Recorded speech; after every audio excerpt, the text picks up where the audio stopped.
Bonjour, Clément Piot, technico-commercial secteur Vermandois. Bienvenue pour un nouveau Carême en plaine sur le thème du désherbage d'automne.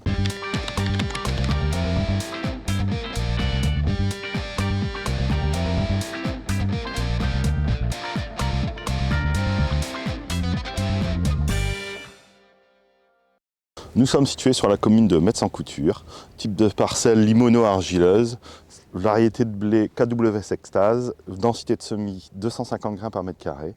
Le semis a été précédé d'un labour. Pour réduire la pression des graminées sur les parcelles, il est possible d'actionner plusieurs leviers agronomiques. Premièrement, le décalage de la date de semis qui permet de réduire de 50% la levée des graminées entre un semis du 1er octobre et de fin octobre. Il est également possible de pratiquer des faux semis durant l'interculture, également effectuer un labour tous les 3 à 4 ans. Et enfin, avoir une rotation longue et diversifiée avec une alternance de cultures de printemps et d'hiver, ce qui permettra également d'alterner les matières actives, les modes d'action herbicides. En supplément des leviers agronomiques, en cas de forte pression, une stratégie à 2 passages est recommandée, c'est-à-dire un passage en post-semis prélevé et un passage en post-levée précoce. Pour les pressions faibles à modérées, un passage sera suffisant.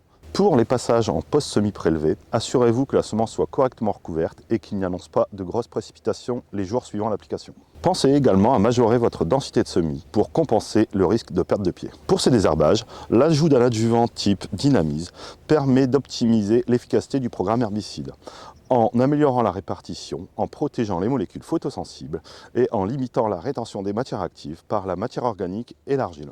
3 molécules sont quasiment incontournables dans le désherbage d'automne. Le flufénacet, qui est la locomotive du programme désherbage antigraminé, le prosulfocarbe, qui a le spectre antigraminé et dicote le plus large, et le DFF, qui a un spectre dicote large et un effet synergisant associé aux antigraminées. Ces matières actives pourront être complétées par d'autres en fonction de la flore présente. Par exemple, la pendiméthaline pour ajouter un boost sur vulpin ou le chlortoluron pour du régras. Pour le désherbage en post-levée précoce, l'ajout d'un herbicide foliaire type phénoxaprop pour le vulpin ou clodinaphobe sur régras, associé à une huile type diffuse et un correcteur d'eau type Fidéal, permet un gain d'efficacité. Au vu des conditions météo actuelles, si les seuils de nuisibilité pucerons sont atteints, c'est-à-dire 10% de plantes porteuses ou pucerons présents depuis plus de 10 jours dans la parcelle, il est possible d'associer un insecticide type Pyrètre avec votre programme de post-levée précoce. J'espère avoir répondu à toutes vos questions. Pour tout renseignement, n'hésitez pas à contacter votre technico-commercial Groupe Carré et à bientôt pour un nouveau Carême en plaine.